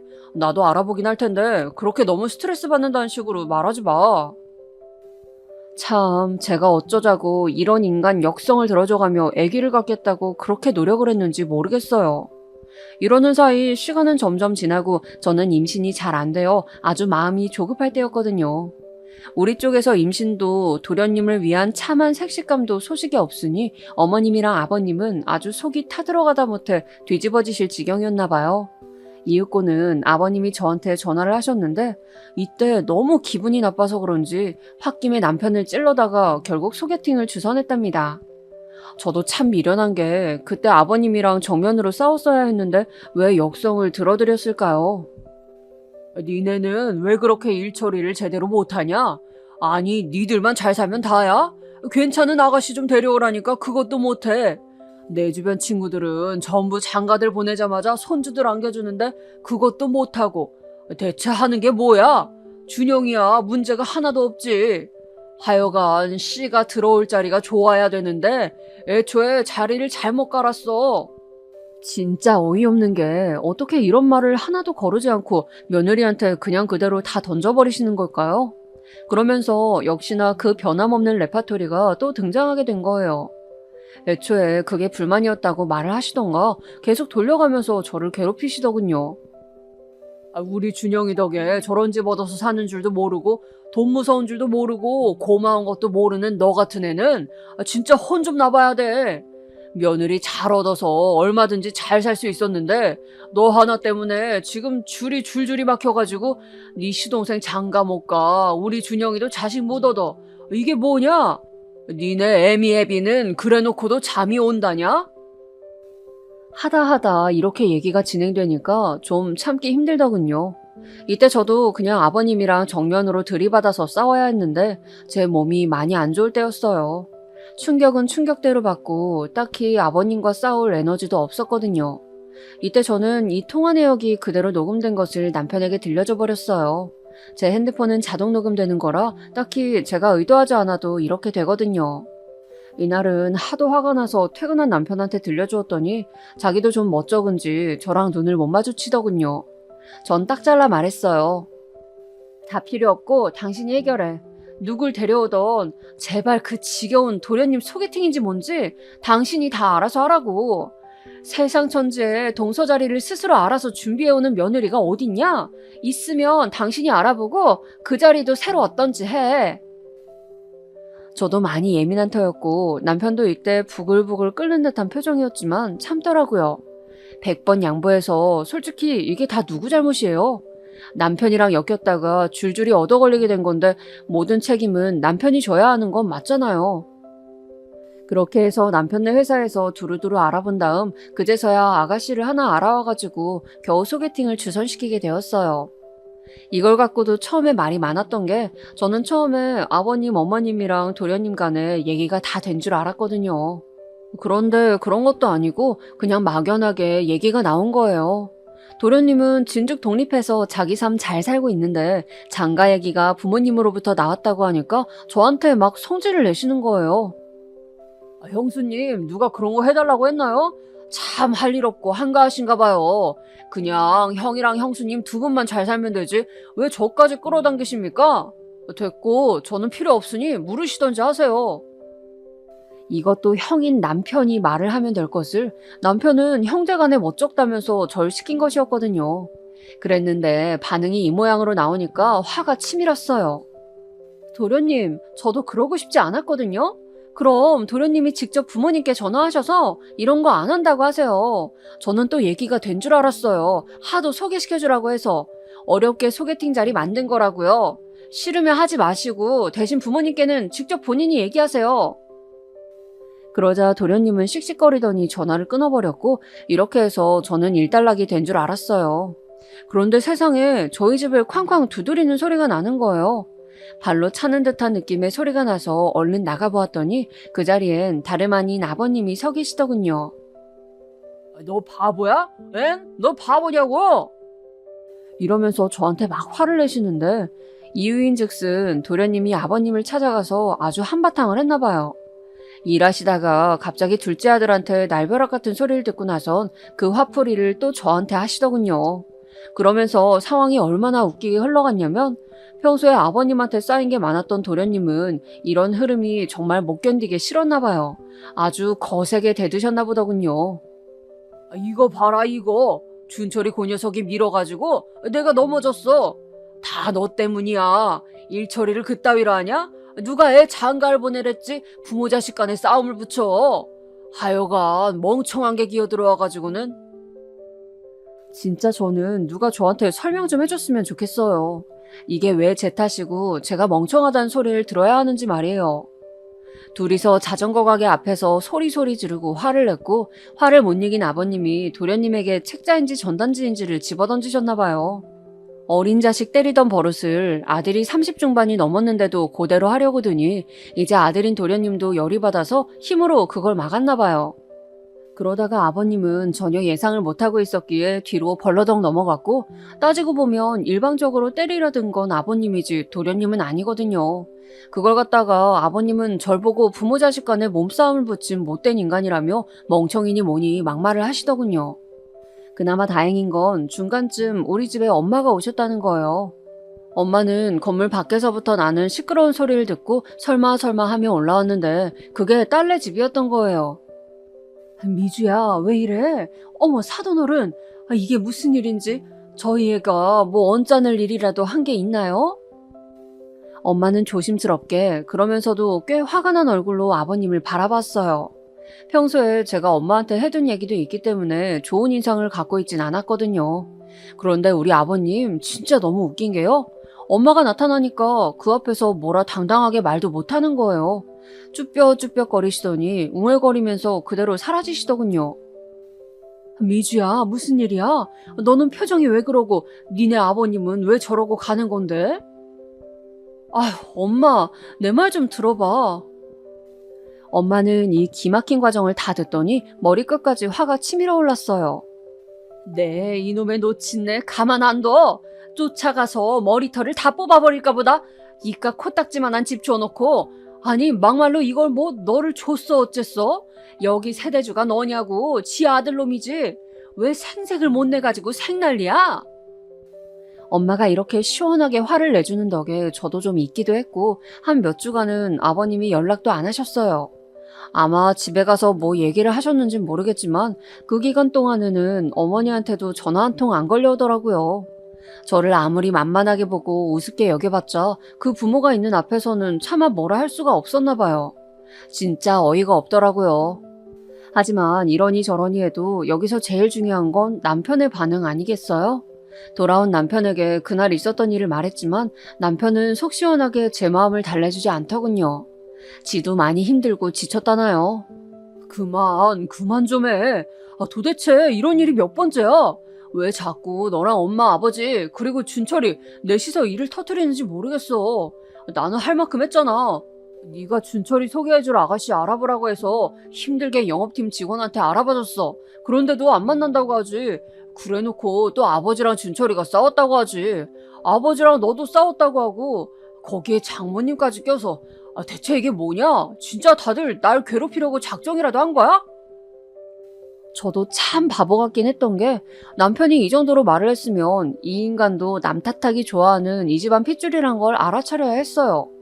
아니 충분히 힌트를 주고 있는데도 저는 못 알아먹고 그냥 씩씩거리고 화만 내고 며칠 냉전만 가졌어요. 그러고 몇 달 지나서 어쩌다가 임신에 성공하게 된 거예요. 확실히 시댁에서 어떤 터치도 없이 조용하다 보니까 순조롭게 임신이 되더군요. 하지만 아기 자체는 축복이었는지 몰라도 어쩌면 이 집과 연결고리가 더는 없었어야 했는데 그게 좀 아쉽기는 해요.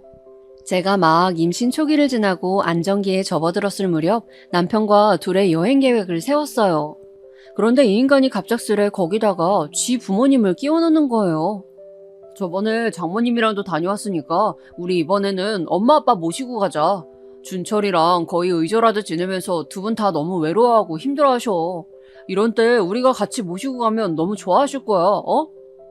남편의 이 말을 들으니 머리가 멍해지는 것 같더라고요. 우리 엄마가 간 건 이유가 있었어요. 엄마가 제주도에 지인분이 하는 식당을 알고 계셨고 얼마 안 있어 엄마 생신도 있으니까 같이 모시고 간 거였거든요. 그런데 그런 거 아무것도 없이 그냥 무작정 자기 부모님을 모시고 가자고 막 우기는 거예요. 당신 왜 그래?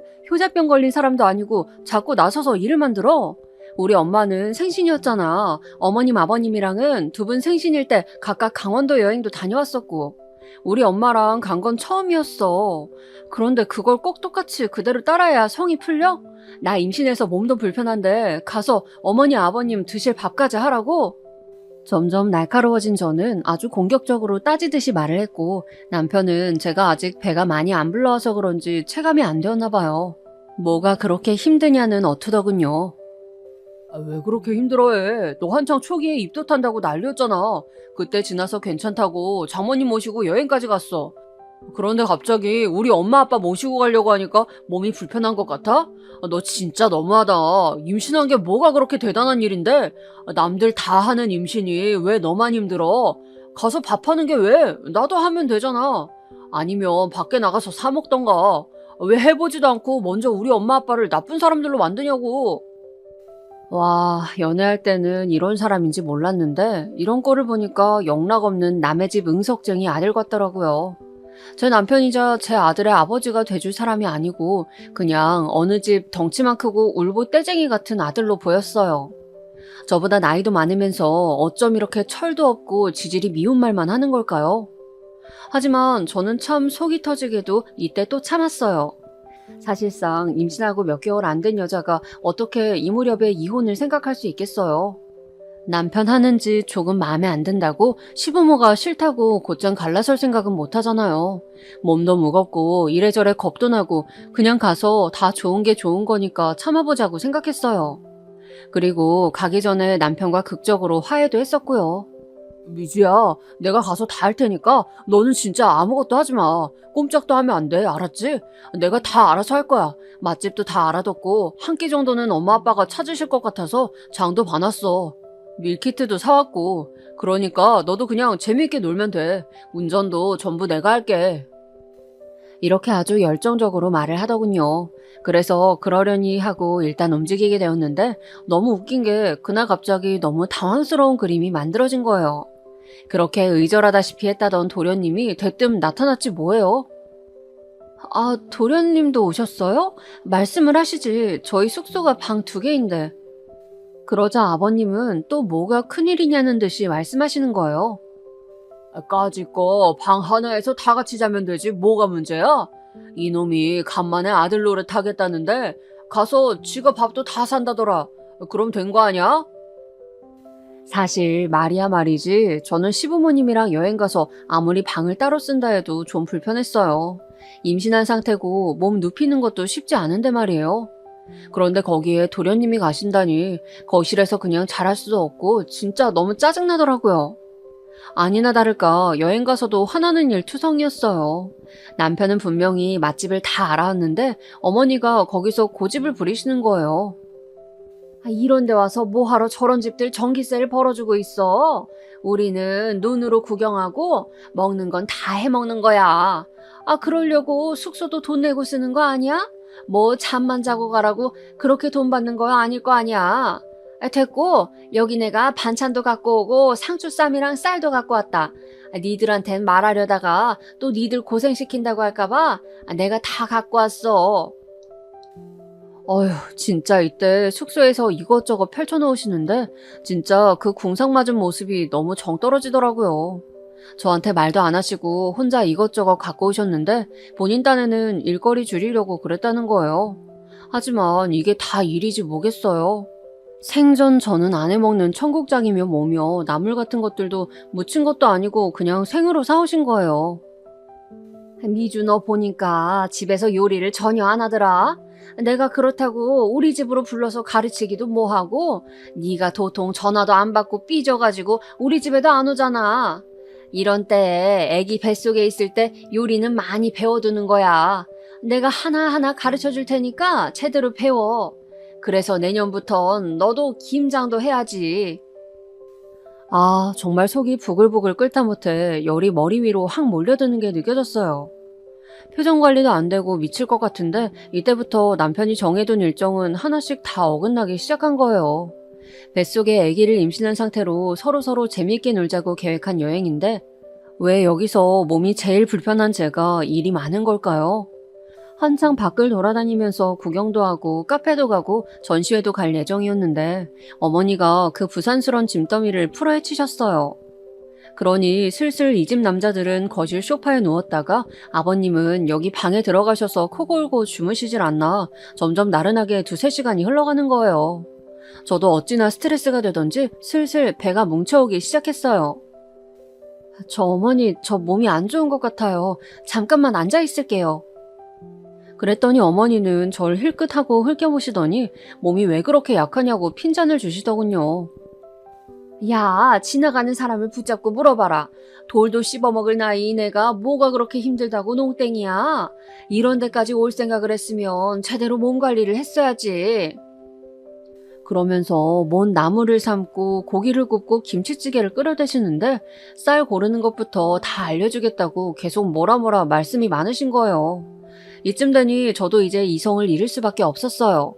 어머니랑 얘기해봤자 소용이 없으니 저쪽 다른 방에서 골아떨어진 남편을 발로 걷어찼어요. 그리고 쥐죽은 듯한 목소리로 새보다 빠르게 속삭여서 깨웠습니다. 일어나, 뭐해 지금? 나 이렇게 일 시키게 둘 거야? 어디서 지금 누워있냐고? 나 지금 힘들어. 남편인 이때 자다 깨서 엄청 짜증스러워했고 심지어 침까지 스르륵 닦더라고요. 아이씨, 자는데 왜 이렇게 귀에다 소리를 질러? 이때 저도 움찔해서 뒷걸음질 치게 되었어요. 더 가관인 건 그러고 그냥 자버리는데 그대로 나중에 저녁 먹으라고 깨우니 그제사 일어나서 제 눈치를 보는 거예요. 어머니는 그렇게 저를 힘들게 부려먹고도 자기 집 새남자가 안쓰럽다며 아주 노래를 부르시더군요. 우리 집은 이렇게 식구들끼리 남자 셋에 낑겨서 내가 기도 못 피고 살아왔어. 그래도 사는 게 바빴으니까 이렇게 다녀본 적도 없고, 그러니 이렇게 나온 게 얼마나 좋냐고. 이렇게 자주자주들 놀러 다니고 맛있는 것도 먹고 좋은 데도 다니고 그러는 거야. 하지만 저는 분이 풀리지 않아서 한 숟가락도 뜨지 않았고 아버님은 그런 저를 보며 시비를 걸어오시더군요. 이날 이후로 저는 얼마간 시댁과 왕래를 끊게 되었어요. 바로 짐을 들고 밖으로 나가서 택시를 불러 올라가 버렸거든요. 니는 뭐가 그렇게 불만이라서 입이 대빨 나와 있냐? 하여간 얼굴도 우거지상이고 보통 기센 게 아니야, 네가. 이런 데 왔으면 고맙다고 넙죽 인사라도 같이 해 날랐어야지. 네 어머니 저렇게 힘들게 음식하는데 대체 뭘 하고 있었던 거냐? 아버님, 입이 대빨이라뇨. 그게 아니고, 아니, 당신이 말 좀 해봐. 저는 이렇게 남편에게 넘기려는데 그 순간 아버님이 저한테 호통을 치시는 거예요. 어디서 주제도 모르고 서방을 가르치려들어? 네 눈에는 우리 준영이가 네 아들이라도 되는 줄 아냐? 어디 부모 앞에서 겁도 없이 이래라 저래라야. 평소에도 너 그렇게 우리 준영이 잡고 사냐? 어? 전 이쯤 차오른 분노를 자제할 수 없었고 그대로 한참 아버님 눈을 응시했어요. 아버님은 제가 계속 노려보는 시간이 길어지니 본인도 얼결에 눈을 딴 데로 돌리시더군요. 그러다가 헛기침하면서 뭐라고 하려는 사이 저는 조금도 제 역성을 들어주지 않는 남편에게 제일 질렸기에 그대로 제 가방을 들고 일어섰어요. 그제서 남편은 뭐라 몇 마디를 하더군요. 미주야 잠깐만. 야, 왜 일어나, 미주야? 하지만 저는 지갑까지 있는지 확인한 후 뒤뚱거리는 몸으로 신발을 우겨 신고 그대로 로비로 나갔어요. 마침 엘리베이터도 멈춰 있었고 문을 열고 남편이 달려오는 소리도 들렸으나 그대로 문을 닫고 밑으로 내려가 버렸습니다. 당연히 호텔 앞에는 택시들이 질비해 있었고 거기에 쓱쓱 올라탄 다음 곧장 4-5시간 동안의 시간을 지나 집으로 왔어요. 이때 택시 안에서 어찌나 서럽고 눈물이 나던지 그 와중에 남편한테 전화도 왔었어요. 택시 아저씨는 전화 내용을 듣더니 괜한 참견까지 하시더군요. 거 세댁 시부모님도 같이 계신 것 같은데 그렇게 박차고 나오면 어떡해요? 죄송하다고 하고 얼른 들어가요. 나도 며느리가 있어서 남일 같지가 않네. 중간에 남편이 얼마나 곤란하겠어요? 이때 저는 공연히 택시기사 아저씨한테 성질을 내버렸네요. 아쉬운 건 우리 아버님한테나 이렇게 와악 하고 소리를 지를 걸 후회가 되더군요. 아저씨는 며느리만 있고 딸은 없으세요? 아저씨 딸이 임산부인데 시댁 식구들이랑 여행 가서 몇 시간을 꼬박 서서 음식만 하고 있었다면 괜찮으세요? 남의 집 귀한 딸 데려다가 쓰러지기 직전까지 그렇게 부려먹는 게 당연한 거예요? 그래놓고 시아버지란 작자는 며느리한테 멍청하네 어쩌네 자기 아들을 하늘처럼 모셔라 이런 소리 하는 게 정상이냐고요. 마음에 안 들면 여기 어디 내려주세요. 제가 왜 아저씨한테까지 이런 말을 들어야 해요? 그러다가 끝내는 서러워서 와악 하고 울면서 엎드려서 엉엉 쏟아내는데 한참 달리던 택시기사님은 속도를 조금 늦추는 듯 하더니 조금 어쩌게 미안하다고 하시더군요. 아유, 미안해요. 내가 생각이 짧았네. 괜히 끼어들어서 화나게 해서 미안해요, 세댁. 기분 풀어요. 그렇게 사과하시니 저도 속에서 뭔가 우웅하고 올라오면서 이 아저씨 잘못은 아닌데 또 여러모로 머리가 복잡하더군요. 어찌되었건 그렇게 새벽이 다 되어서 집에 들어왔고 들어오자마자 씻지도 않고 소파에 뛰어들었어요. 그렇게 감정은 최악으로 치닫게 되었으며 다음날 아침 서둘러 올라온 남편과도 꽤나 큰 전쟁을 벌이게 되었어요. 서로 상처는 상처대로 입은 상태로 은연중에 서로 거의 타협을 하듯 한 약속이 있어요. 당분간 시댁에 안 가겠다 이거 말이에요. 그리고 남편도 어차피 상황이 일이 되었으니 굳이 만나게 할 이유도 없고 알겠다고 하더군요. 하지만 이런 제 얘기는 씨도 안 먹혔던지 며칠 뒤 누가 우리 집을 부술 듯이 발로 차대는 거예요. 문을 열었더니 어머니가 도끼 어린 눈으로 저를 노려보고 있었고 제 집처럼 확 들어오시더니 여기저기 베란다며 방까지 다 휘집어 보시는 거예요. 아 진짜 왜 이러시는 거예요? 연락도 없이 오셔서 뭐 하시는 거냐고요? 야 이게 네 집이야? 네 집이냐고? 어머니도 이젠 대뜸 아주 눈이 뒤집혀서는 막말을 하시는 거예요. 이날 어찌어찌 저는 몰아냈지만 이후로는 집에 와서 발로 부수건 말건 간에 저는 문을 열어주지 않았어요. 그러다 돌아온 사정은 또 얼마나 웃겼는지 아시나요? 이 사건으로 저는 진짜 이 인간들과 안 되겠다 싶어 이혼을 결심하게 되었어요. 남편이 회사에 있을 시간이고 아직 우리는 냉전 중이었고 전 막달 무렵이었어요. 그런데 어머니가 저한테 문자를 보냈는데 진짜 가관도 아닌 내용이었어요. 아버님, 너 때문에 쓰러지셨다. 응급실 가셨어. 당장 와라. 이런 말들만 툭툭 휘갈겨 놓은 거예요. 와, 어쩜 이렇게 내일 모레 70이나 먹은 어른들이 하는 짓거리가 이렇게 유치할 수가 있는 거예요? 임신 막달의 며느리한테 뭐가 그렇게 한이 맺히고 죽일 놈의 스트레스가 있어서 연락 얼마 안 된 것 같고 화병이 났다고요. 그래서 쓰러져서 응급실을 갔더니 아주 우습지도 않은 거예요. 전 조심스레 이건 거짓말일 거라 생각했고 가지 않았어요. 당장 내 몸이 힘들어 죽겠는데 무슨 응급실을 가나요? 심지어 응급실도 아니고 뒤늦게 저한테 보낸 문자를 보니까 응급실 가셨다가 집으로 오셨다고 집으로 오라는 거예요. 말 바꿔대는 것 보니 다 역겹고 바보처럼 느껴져서 그냥 무시하고 안 가버렸어요. 나중에 남편이 저녁 늦게 와서는 또 저한테 뭐라 헛소리를 하길래 저는 딱 한마디 해주었어요. 내가 언제까지 당신 부모님 뒤치다거리만 해야 해? 당신은 부모님이랑 살지 왜 나랑 결혼했어? 효도 혼자 하기 힘드니까 나랑 같이 하려고? 내가 왜? 우리 엄마 아빠야? 그럼 당신은 왜 우리 엄마 아빠한테 그만큼 안 해? 급기야 저는 이혼 소리를 꺼냈고 이것은 결국 남편을 건너 시댁까지도 들어가게 되었어요. 너무 어이없고 꼴사 나온 게 이놈의 시댁은 그런 소리가 나오고 나서야 비로소 잠잠해진 거예요. 당장 내쫓고 싶다는 식으로 다룰 땐 언제고 막상 자기 아들 호랍이 되는 건 싫었나 봐요. 이렇게 간단한 방법이 있었으면 진작에 시도할 걸 그랬나 싶을 정도로 시댁은 이후 제가 아기를 낳고 몇 개월 키울 때까지 조금도 터치를 하지 않았어요. 그런데 애 태어나고 본 기간이 얼마 안 되다 보니까 자기들도 또 슬슬 욕심이 올라오기 시작한 거예요. 냅다 우리 집으로 또 말없이 찾아와서 몇 시간을 늘어앉아 있는 거예요. 차마 가시라고 말하기도 그래서 그냥 있던 중에 아기가 보채고 자꾸 우는 바람에 안 되겠더군요. 저 어머님 아버님, 아기 이제 좀 재워야 할 것 같아요. 제가 모셔다 드릴게요. 그냥 둘이서 가라고 하면 절대 안 가고 또 노발대발하고 혹은 자기들이 자고 간다고 할까봐 아주 끔찍하더군요. 그래서 제가 모셔다 드리겠다고 저도 길 안 익숙하고 불편한데 운전대를 잡게 되었어요. 아버님은 얼떨결에 쫓겨났다고 생각하시는 건지 차 타고 가는 내내 입이 대빨 나와 있는 거예요. 그러려니 했더만 뒷좌석에서 아기가 계속 울고 있으니 여러모로 귀가 아프고 거슬렸나 봐요. 그거야 그럴 수 있는데 자기 손주잖아요. 그렇게 화낼 일인가요? 이 일을 겪고 나서 정말 인간에 대한 환멸이 그렇게 커져보기도 처음이었고 제가 뭔 일을 내도 내겠다 싶더군요. 아버님의 그 무지몽매한 막말과 상스러운 말은 뭔 짓을 한다고 해도 용서가 안 될 것 같았어요. 얘라이, 지혜미가 경박스럽고 천티가 나니까 새끼도 똑같구먼. 작작 좀 안 울어? 귀 터지겠다 터지겠어. 그러면서 연신 바닥에 침을 퇴퇴 뱉는 거예요. 분명히 우리 엄마가 출산기념으로 뽑아주신 차라고 말씀드리고 탄 건데 그걸 알면서 조수석 바닥에 침을 뱉어대며 뒷좌석에 있는 우리 애한테 상소리를 해대는 겁니다. 제가 어디 모르는 집 새댁도 아니고 본인 며느리면 그 애기는 자기 손주잖아요. 어떻게 애기한테 화풀이를 그렇게 할 수 있는 걸까요? 아버님, 지금 뭐 하시는 거예요? 침은 왜 뱉으세요? 애기 울잖아요. 이 순간 저는 사방에 신경을 쓰느라 여차하면 사고를 낼 뻔했고 겨우 차를 돌려 세운 이후 얼마나 숨을 헐떡였는지 몰라요. 내리세요. 내리시라고요.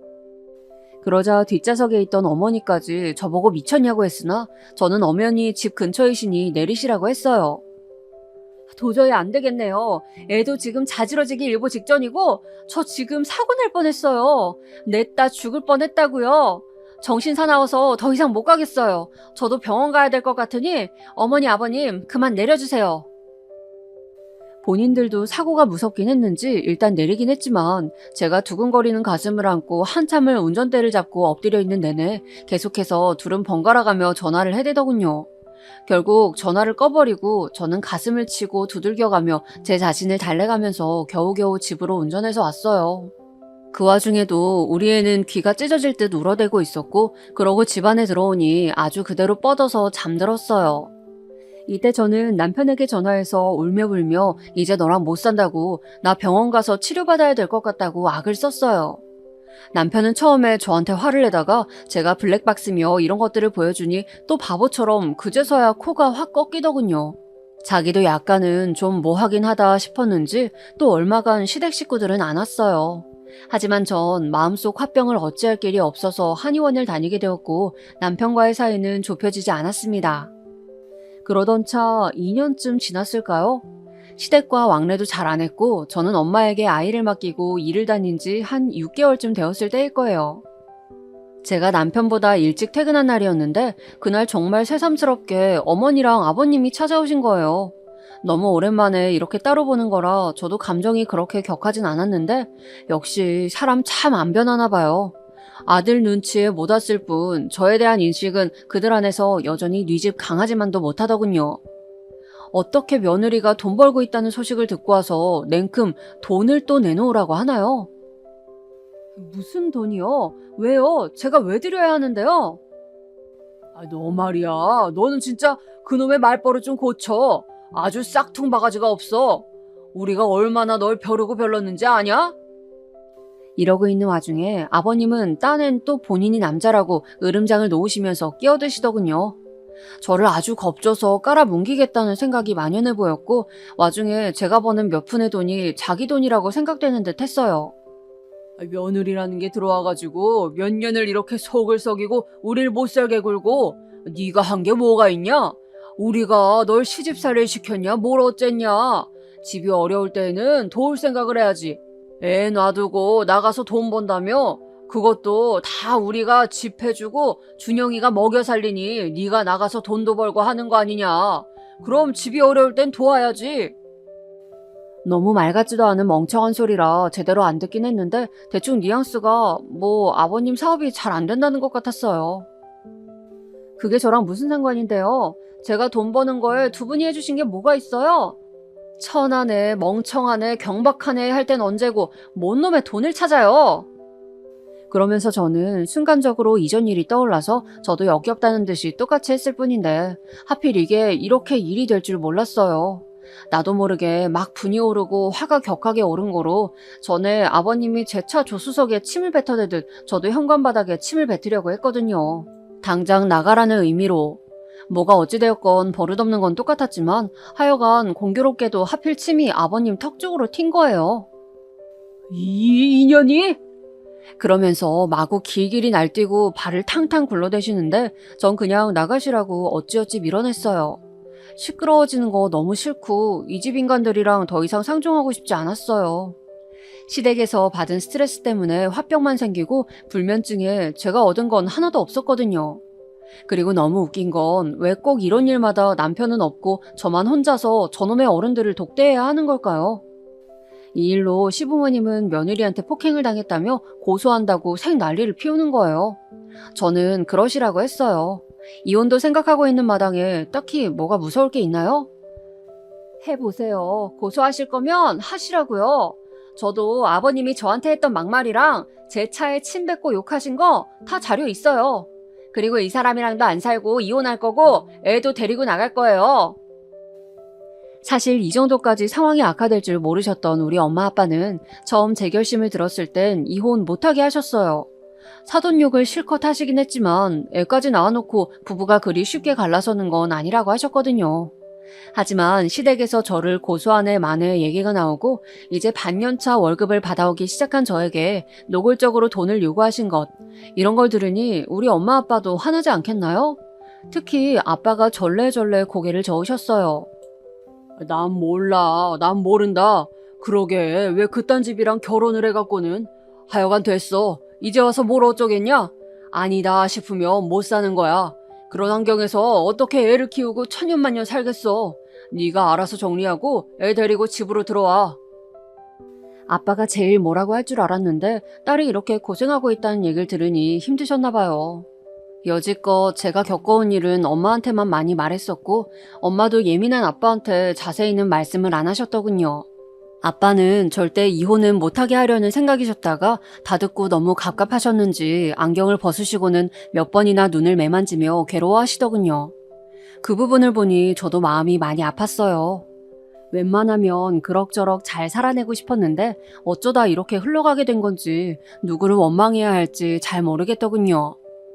아무튼 이렇게 뼈아프게 가슴이 타들어가듯 우리 친정부모님의 허락을 받고 이혼을 결정하게 되었는데요. 이건 저 혼자 결정하는 게 아니다 보니 결혼만큼이나 복잡했어요. 남편은 절대 이혼은 안 된다, 소송으로 가자는 주의인데 제일 웃기는 건 아버님, 제 시아버지라는 작자입니다. 이 문제를 갖고 아들이랑 둘이 또 싸우고 있더라고요. 제가 전화를 안 받으니 또 뭐라 문자를 길게 보내놨어요. 어머니를 시켜서 말이에요. 이혼을 하던 사모를 하던 네 멋대로 하고 우리 준영이 위자료나 제대로 챙겨라. 너 같은 것을 며느리로 들인 걸 평생 후회하고 살 거다. 너도 네 원하는 대로 잘 살 거란 기대는 하지 마라.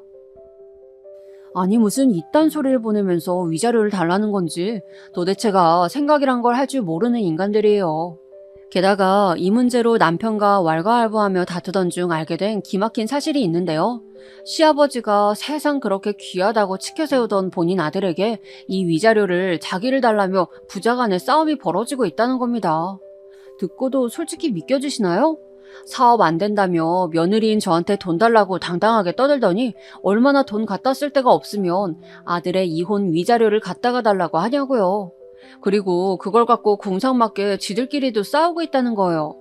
듣다 엄마도 이 부분까지 듣고선 정말 너무 어이가 없었나 봐요. 야, 진짜 세상에 뭐 그딴 집이 다 있냐? 사업이 뭘 어떻게 잘못되었길래 아들 이혼 위자료를 받아 챙겨서 메꿀 생각을 한대? 아니, 뭐 사업 망하다 못해 거지가 되었다고 해도 차마 그 돈 땡겨 쓸 생각은 못하겠다. 어쩌다 그런 작자를 시아버지라고 알고 살았냐? 아, 진짜 미치겠다. 이건 이혼을 시원하게 해도 어디 창피해서 말도 못하겠어. 정말 평생의 수치다, 수치. 이러니 우리 집에서는 그냥 돈 얼마 줘버리고 끝내라고 하는데 저는 여기서 요구하는 돈을 줄 생각이 없어요. 물론 남편도 나름 양심이 없진 않은지 엄청난 금액을 말한 것은 아니긴 해요. 하지만 단돈 1원도 이 집에 주고 싶지 않거든요. 제 마음이야 그렇긴 한데 사실 또 그러자니 소송으로 가면 귀찮아지고 이것도 돈이 들고 하여간 이혼을 결정하고 나서도 성가신 부분들이 많네요. 결혼할 때 시끄러웠던 집은 이혼할 때는 10배는 더 골치 아픈 것 같아요. 어찌되었건 하루라도 빨리 정리하고 싶은 마음입니다.